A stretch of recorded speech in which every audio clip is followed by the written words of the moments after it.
Travels back to 1958, and as silly as it sounds, King makes it work that there's a portal back to that year in the back room of the teacher's favorite local deli. Epping lays plans to shoot Lee Harvey Oswald and thus save President Kennedy and the world from terrible things. Life in the past gets complicated almost immediately, though. Jake tests his powers to alter the future by shooting the murderous father of a janitor from his high school, knowing that this will save the family from immediate death and destruction at the hands of this monster.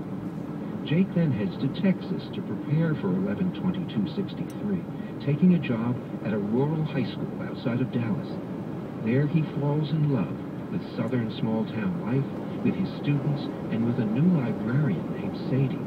And he discovers time and again just how the past fights back against his plans to change. The combination of King's love of the 50s and his deep research into the Kennedy assassination make this novel a terrifically entertaining work of fiction. King wrote this extremely long book between 109 and 1210. If I could go back in time, I wouldn't have him change a single page. The book is called 11/22/63 by Stephen King. Alan Shoes teaches writing at George Mason University in Fairfax, Virginia.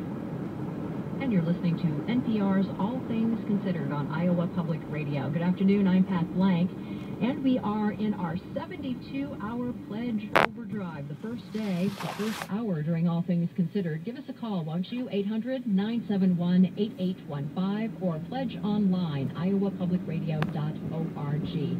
Janine Beck joins me in the studio this afternoon. Hi, Janine. Good afternoon, Pat.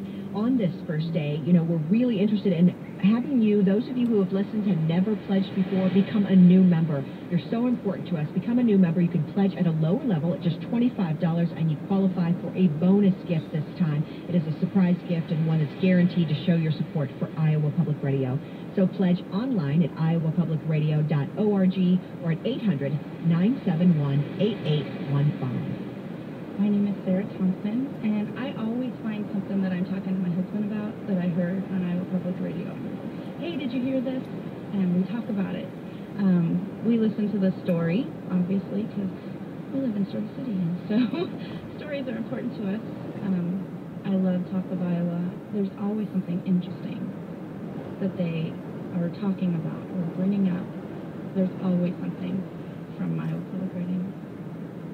If you feel that way, if this is a conversation starter for you, if you're talking to your friends about what you heard on Iowa Public Radio, your spouse, please pledge your support during our 72-hour Pledge Overdrive. More news, less fundraising, more chance to hear those kinds of conversation starter stories. Pledge online at iowapublicradio.org or at 800-971-8815.